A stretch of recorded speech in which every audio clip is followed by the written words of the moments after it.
늘 함께 하시고 우리와 동행하시는 주님을 찬양합니다. 우리 옆에 있는 사람들과 이렇게 인사하겠습니다. 주님의 오심을 기다리며 준비합시다. 네, 주님의 오심을 기다리면서 기도하면서 기다리시는 여러분들의 삶이 되시길 바랍니다. 우리 인생은 늘 준비의 연속입니다. 여러분들 학생 때 뭘 준비하시죠? 주로? 시험을 준비하셨죠? 네. 그 시험은 왜 이렇게 많았는지 중간에는 중간고사가 있고 또 학기 말에는 기말고사가 있었습니다. 그죠? 여러분들 주로 시험 준비는 어떻게 하셨습니까? 벼락치기를 하셨습니까? 아니면 꾸준히 공부하셨습니까? 예. 저도 주로 벼락치기를 많이 해서 기억 남는 것이 별로 없습니다.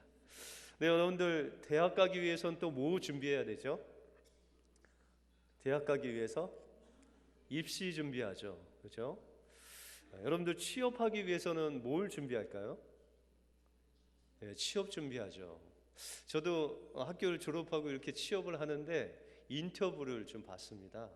근데 인터뷰를 보는데 그 질문을 뭘 할까를 알지 못해서 하는데 제가 S 기업에 이제 취업을 하려고 하는데 그때 이제 소문이 하나 있었습니다. 그것이 뭐냐면 관상을 보는 사람이 인터뷰를 본다. 그래서 이제 인터뷰를 보는데 약간 여유가 생겨서 그 인터뷰하는 사람들을 쫙 보았는데 맨 마지막 사람은 질문을 하지 않고 계속 얼굴을 이렇게 보더라고요. 진짜. 그래서 제 인상이 조금 좋아서 입사하게 되었습니다. 네, 여러분들 무엇인가 늘 우리는 준비하며 살고 또한 이 준비와 더불어서 기다리며 삽니다. 여러분들 무엇을 기다리죠? 제가 어렸을 때 보면 초등학교 들어가기 전에 아이들이 학교를 기다리더라고요. 그 아이들이 뭔가를 몰라서 그렇지 이 학교에 들어가면 무엇인가 친구도 있고 좋은 게 있다 생각하고 학교 갈 것을 준비합니다. 그런데 여러분들 대학 가서 무엇을 기다리는지 아세요? 졸업할 날만 기다립니다. 그렇죠? 예. 그리고 여러분들 취업을 하고 뭐 결혼을 하고 늘 우리는 준비 아니면 기다림 속에서 늘 무엇인가를 갈급하며 또 기다리며 산다는 것입니다. 그런데 우리의 인생 속에서 가장 중요한 것, 그것을 기다리며 준비해야 되는데 그것이 바로 주님의 오심입니다. 여러분들 주님께서 분명히 그 하늘로 올라가실 때 그 곳으로 동일하게 오신다고 말씀하셨습니다. 그것을 제자들이 주님의 오심을 기다리며 또한 그들의 인생을 하나님 앞에 드렸고 믿는 우리들도 이제 주님의 그 오심을 준비하고 기다리며 기대하며 기도해야 되는 것이 바로 우리의 본분이고 믿는 사람들이 해야 할 일이라는 것입니다.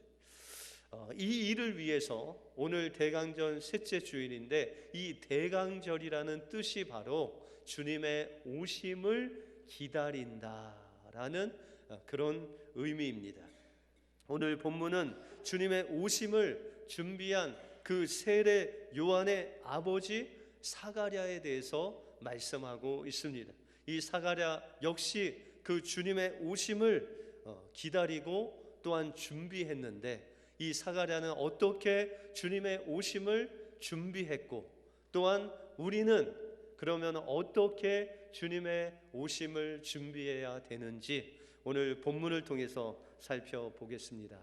먼저 이 사가랴는 하나님의 말씀대로 사는 의인의 자리에서 주님을 기다렸습니다.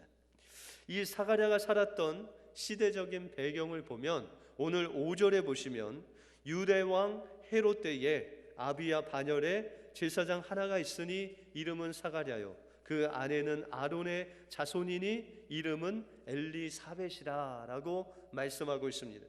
여러분들 이 사가랴가 있던 그 시대적인 배경을 보시면은 유대 왕 헤롯 때다라고 그렇게 말씀하고 있습니다.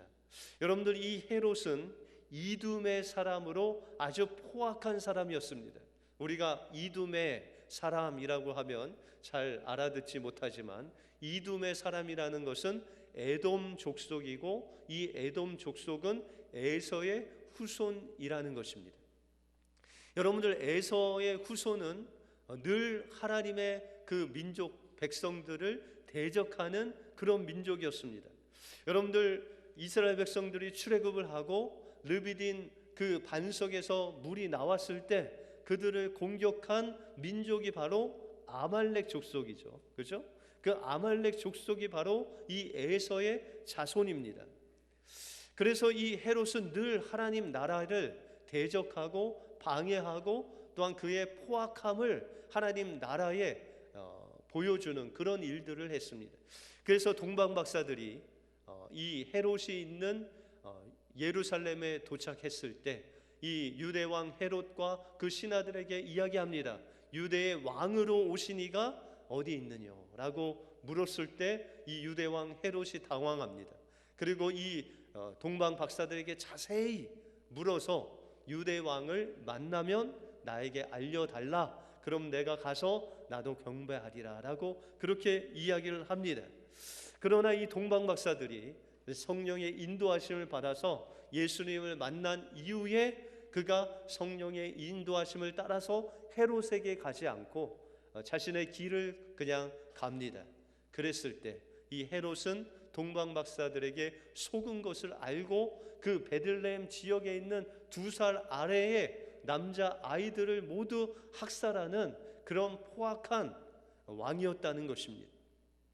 또한 영적으로는 이제 하나님의 말씀이 전해지지 않은 지 벌써 400년이 됐습니다. 여러분들, 구약의 마지막 선지자가 누구죠? 하나님의 말씀을 전하고 기록된 구약의 마지막 성경이 어떤 책이죠? 말라기입니다. 이 말라기 선지자가 하나님의 말씀을 전한 이후에 400년 동안 이스라엘 백성들에게 하나님의 말씀이 전해지지 아니했다는 것입니다. 이와 같이 정치적으로 암흑과 같고 영적으로도 어두운 이 시대에 이 하나님께서 사가랴를 의인이라고 부르시면서 이 사가랴를 통해서 역사하시는 하나님의 섭리를 보여주고 있다는 것입니다.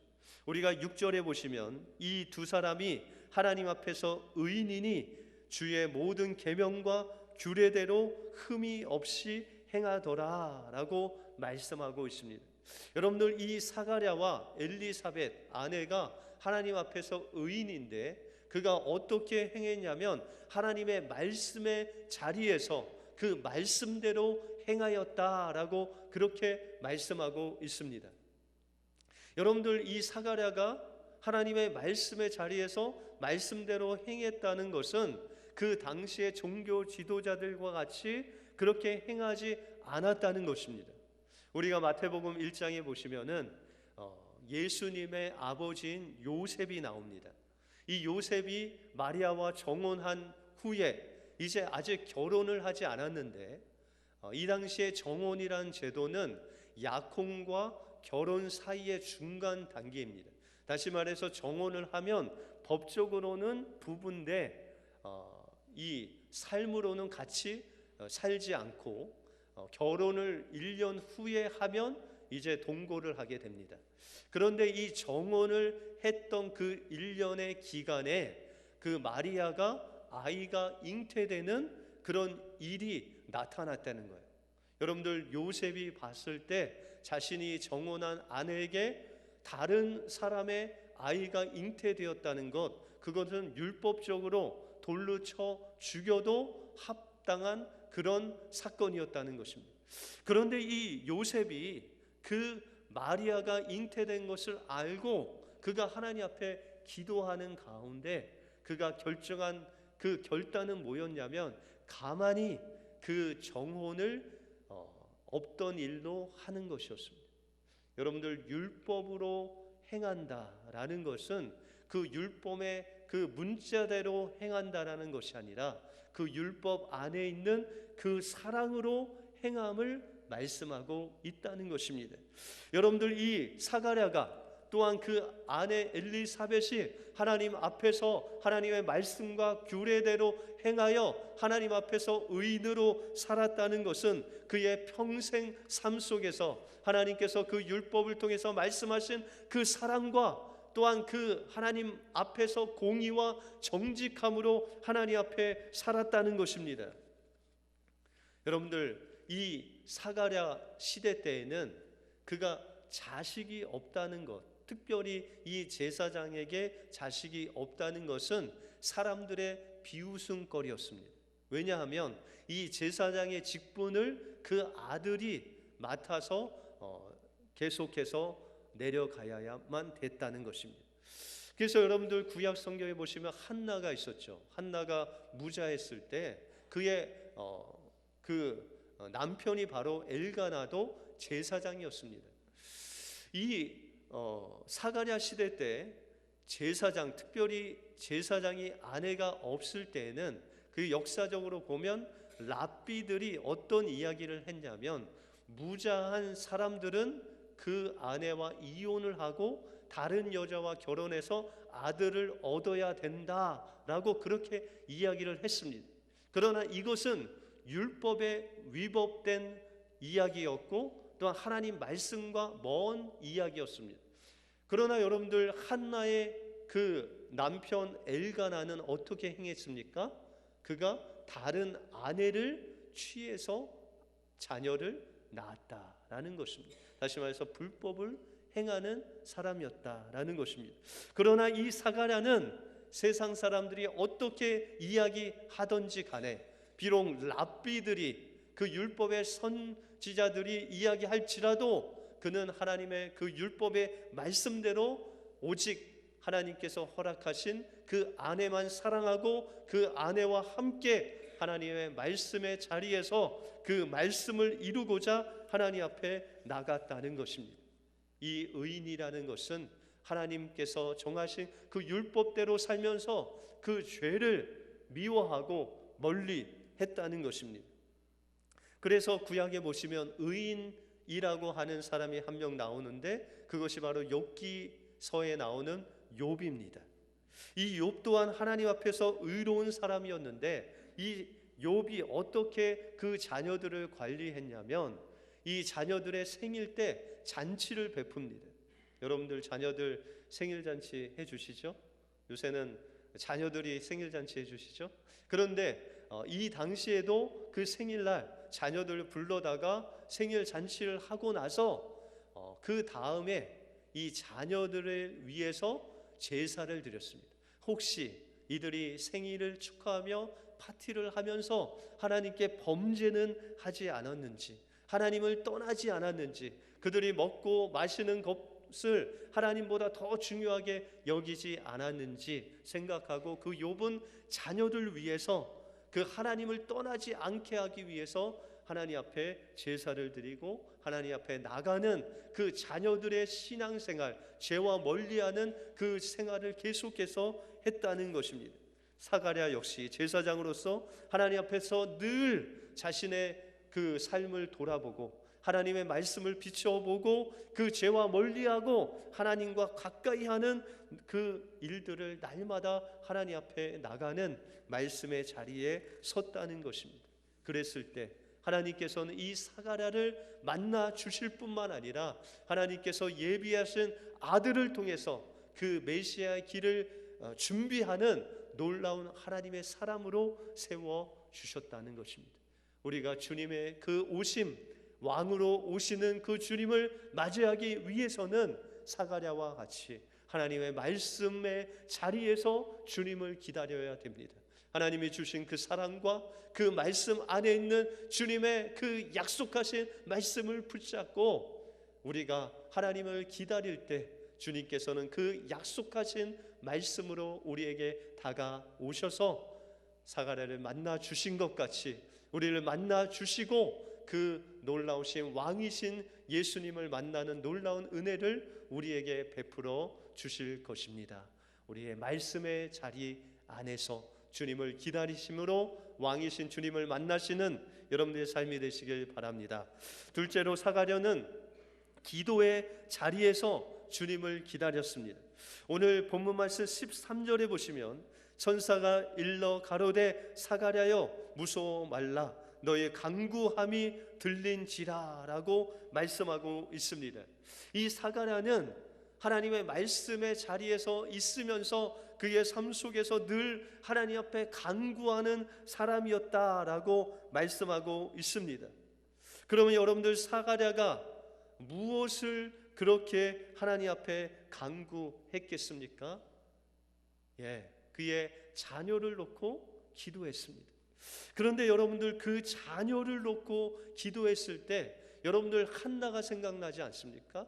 그의 자녀가 없어서 하나님 앞에 그 성전에 나와서 울부짖을 때 그 하나님의 영성이 떨어진 그 엘리 제사장이 한나를 보고 하나님께 정말 간절히 소리내지 않고 그러나 그 마음을 다해서 기도할 때 그 입을 조아리어서 하나님 앞에 기도하고 있는데 그 엘리 제사장은 한나에게 말하기를 포도주를 끊어라 라고 그렇게 이야기를 합니다.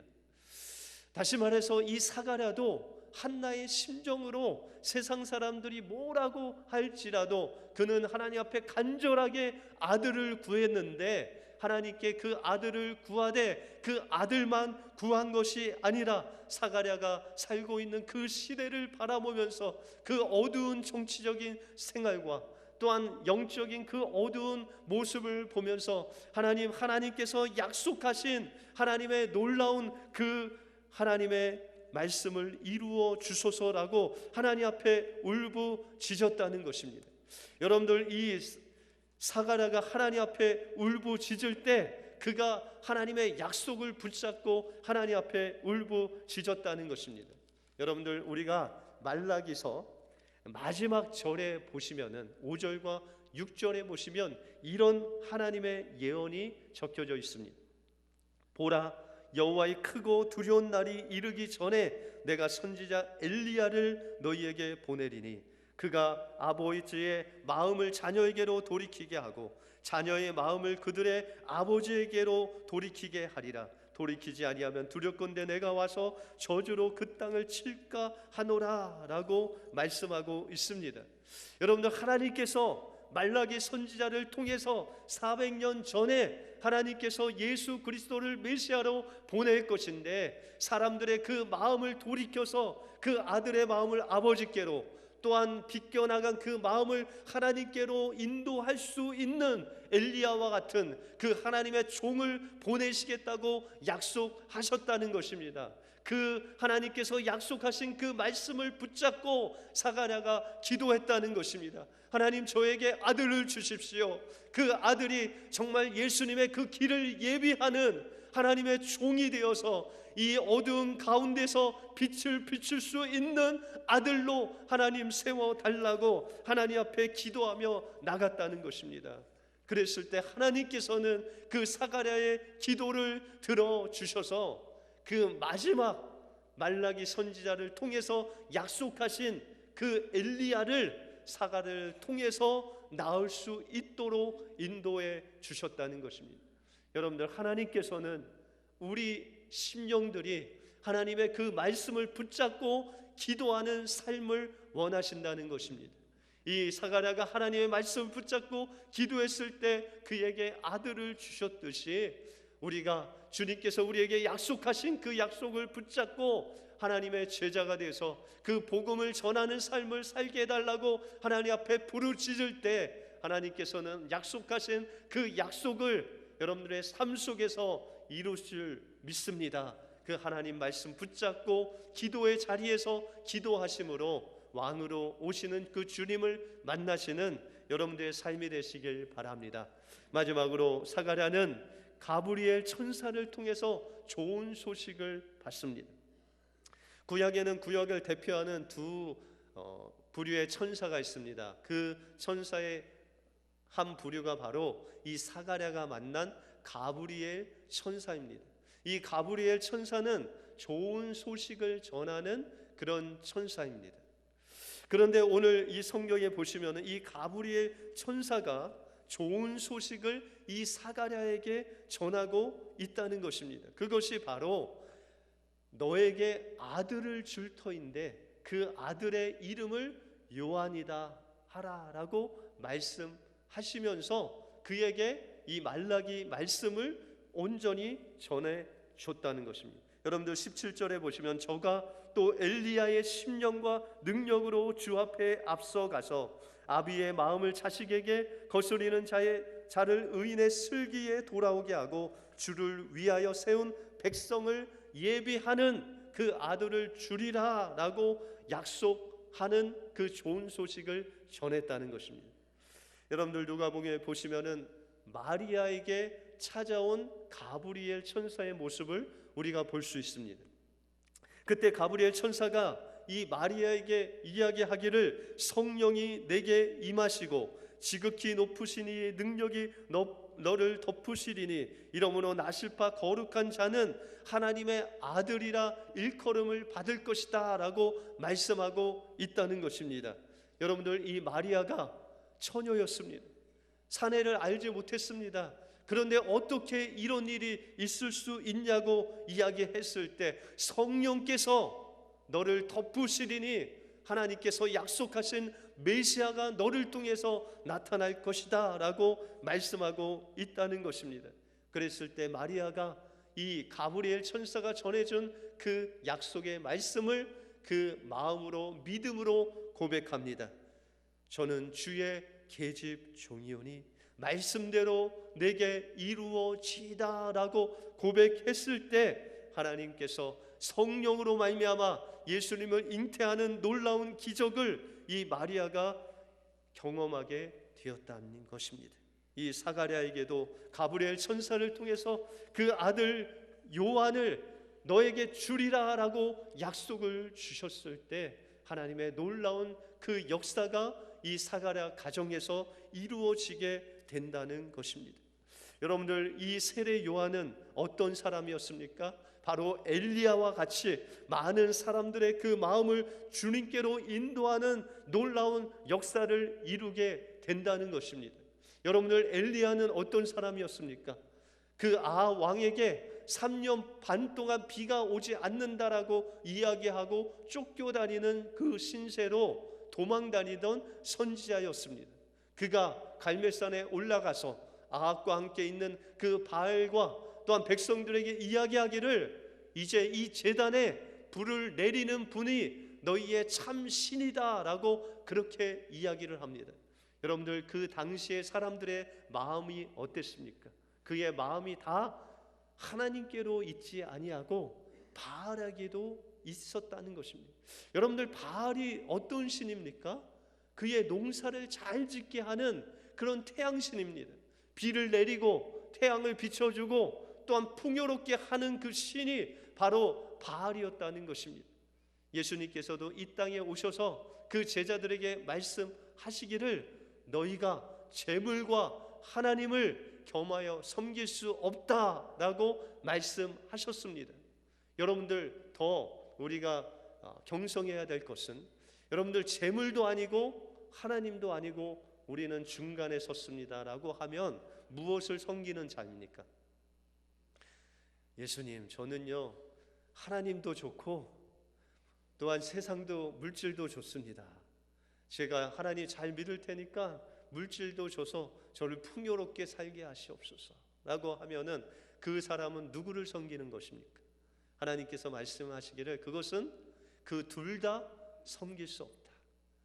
하나님이면 하나님이고 재물이면 재물을 섬기라고 하십니다.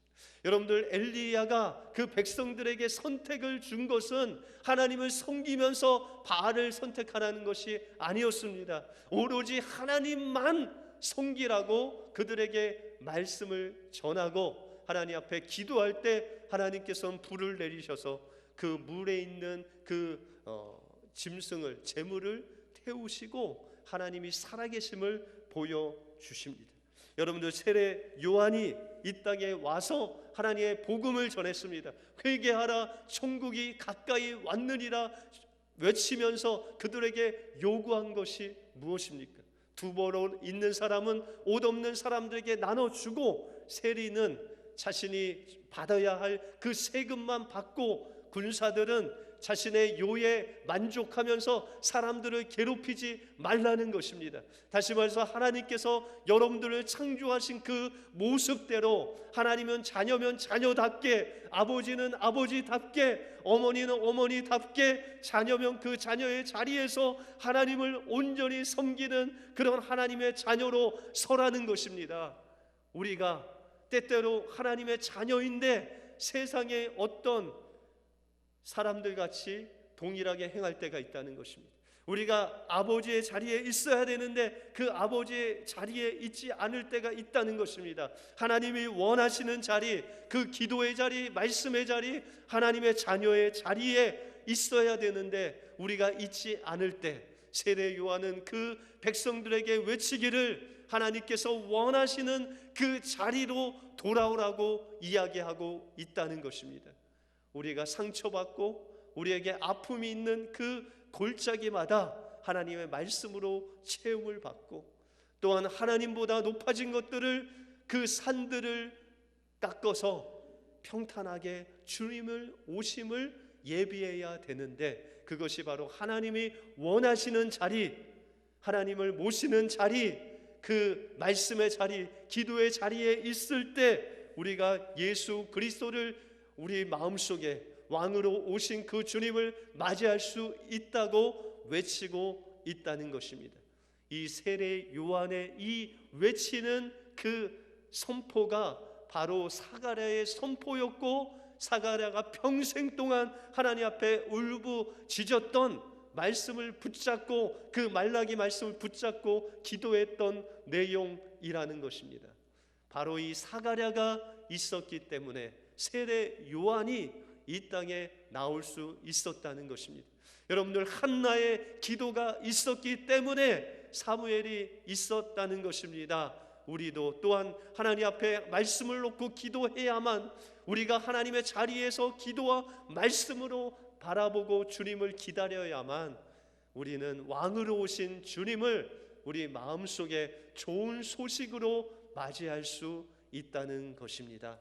하나님께서 예비하신 그 말씀의 자리, 기도의 자리, 하나님의 자녀의 자리에 계심으로 인해서 그곳에서 주님을 기다리심으로 왕으로 오신 예수님을 만나시는 여러분들의 삶이 되시길 주님의 이름으로 축원드립니다. 기도하겠습니다. 하나님 감사합니다. 사가랴를 통해서 그가 그 어두움 가운데 있는 그 시대를 살았지만 그는 그 어두움에 빨려 들어가지 아니하고 오직 빛 대신 예수님의 그 말씀 위에 서서 그 말씀을 붙잡고 하나님 앞에 평생 기도함으로 말미암아 하나님께서 주신 그 좋은 소식, 세례 요한을 보내주셔서 하나님 정말 골짜기와 산, 높은 산들을 깎으셔서 그 이스라엘 모든 사람들을 예수님께로 인도한 것 같이 지금도 우리를 통해서 세상의 많은 사람들을 주님께로 인도하기를 원하시는 주님, 우리의 자리가 말씀의 자리가 되게 하시고 기도의 자리가 되게 하여 주시고 하나님이 원하시는 하나님의 자녀의 자리가 되게 하여 주셔서 그곳에서 하나님의 말씀을 붙잡고 기도함으로 인해서 우리를 통해서 많은 사람들을 주님께로 인도하는 그 세례 요한과 같은 우리의 삶이 되게 하여 주시옵소서. 모든 것 주님께 감사드리오며 예수 그리스도 이름으로 기도하옵나이다. 아멘.